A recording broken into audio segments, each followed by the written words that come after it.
So I know there's a lot of people out there that struggle with treading water. It's something that's frustrating and you might feel like you want to give up because you just can't get the technique down, or you just can't tread for a consistent amount of time and you get tired really quickly. In this video, I'm gonna give you guys some of my best tips as someone who was a lifeguard for a long time, and I've been in environments where I've had to tread water for extended periods of time. I'm gonna give you guys some reassurance and some important points to kind of get you back on the right path so that you can learn how to tread consistently. Now, number one, body type matters. Some people are more buoyant than others. So if you're someone who kind of just floats on their own, or maybe you sink like a rock in the water, that definitely impacts the amount of effort that you have to put into treading. So for me personally, I'm someone who kind of just floats naturally. I'm like pretty buoyant. So when I tread water, my bottom half and my legs, I don't really have to do as much compared to someone who just sinks. So obviously doing the right technique matters, but this is something that influences the amount of effort and the amount of stamina that you have to burn to do this for extended periods of time. So just keep that in mind. If you're someone who sinks like a rock,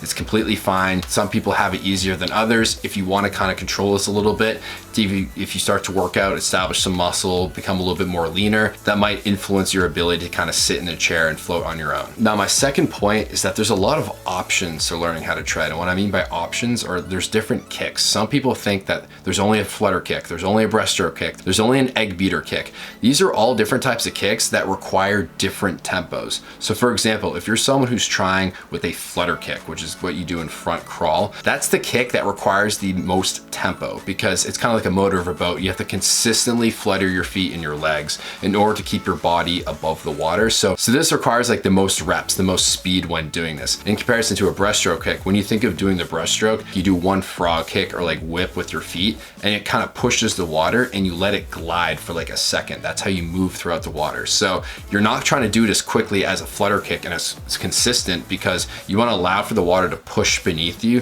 which keeps your body vertical above the water. So this is kind of the slowest kick that you do, where you kind of just push the water, rest and glide for a second, and then push the water, which will keep you above water consistently. Now, the last kick is the egg beater kick, which requires like the middle tempo, like medium. And this is a consistent kick. It kind of feels like you're on a bike and you're pedaling a bike, and you're kind of doing a medium pace and you're making circles with your legs. And this will kind of keep your body steadily above the water. So flutter kick is kind of like a fast pace, breaststroke kick's a slow pace, and egg beater kick is a medium pace. And I highly recommend that you go to a pool and you practice each and every one of these to see what you're most comfortable with and to establish a rhythm. Now, obviously with treading, your bottom half's the most important, but also your top half matters. So like you want to use your arms and help push the water beneath you, and that will kind of alleviate some of the stress on your bottom half.